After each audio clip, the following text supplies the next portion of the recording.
আমার প্রিয় ভাইয়েরা, আমার একটা ছোট্ট গল্প শুনেন। এক মাস্টার সাহেব 100টি বেলুন কিনলো দোকান থেকে। সেই বেলুনগুলি নিয়ে তার ক্লাসরুমে ঢুকলো। ঢুকে প্রত্যেকটা ছাত্রের হাতে একটি করে বেলুন দিল।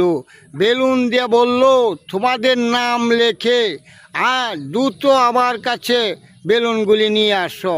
তখন প্রতিটা ছাত্রই দ্রুত গতিতে তাদের নাম লেখা শুরু করলো বেলুনে। তখন দ্রুত গতিতে বেলুনগুলির নামগুলি লেখা তারা কিন্তু স্যারের কাছে নিয়ে গেল। স্যারে কী করলো, একই জায়গায় সব বেলুনগুলি এক জায়গায় করলো। সেই জায়গায় উল্টায়া পাল্টায়া সব কিছু এক জায়গাতে অন্যদিকে সরাসরি করাইলো। করার পরে মাস্টার সাহেব কী করলো, সেই মধ্যেই ছাত্রগণে অর্ডার দিল যে তোমাদের নাম লেখা বেলুনগুলি সেখান থেকে বাই করো। তখন মাস্টার সাহেব বলতেছে আবার একটা সত্র আছে। তখন কইতাছে কি সত্র, তোমরা সময় কিন্তু 1 মিনিট। তখন 1 মিনিটের ভিতরেই এই স্কুলের ভিতরে হুরস্থুল শুরু হয়ে গেল, কার নাম কে আগে একটু বিচাইতে পারে। তখন এই কিছুক্ষণের ভিতরেই 1 মিনিট চলে গেল। তখন মাস্টার সাহেবের কাছে সবাই খালি হাতে চলে গেল। কয় মাস্টার সাহেব, টাইম তো শেষ, আমরা তো আর বেলুনগুলি খুঁজে পাইলাম না। তখন মাস্টার সাহেব বলল, তোমরা যার যার জায়গায় বসো, আমার কারিশমা দেখো।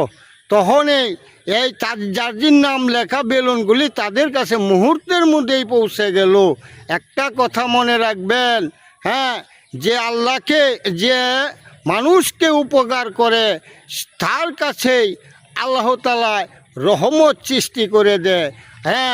কারণ একটা মানুষ নিজের সুখ খুঁজতে অনেক দেরি হয়ে যায়, কিন্তু অন্যকে উপকার করলে আল্লাহ তাআলা আপনার দ্রুতই আপনার কাছে আপনার সফল এনে দেয়।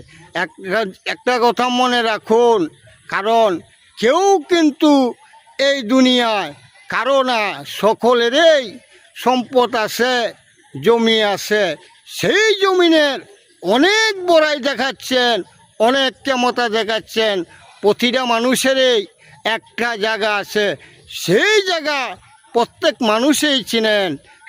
ক্ষমতা না দেখে একটা কাজ করুন, আপনাদের কাজ আপনারা করুন, নিজের ভাগ্য নিজের হাতে লেখুন।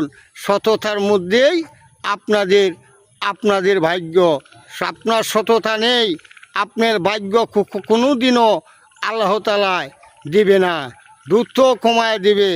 যে মানুষকে উপকার করে নিজের সততা ডেকে রাখে, সেই কিন্তু মানুষ তার কাছেই আল্লাহ রহমত সৃষ্টি করে দেয়।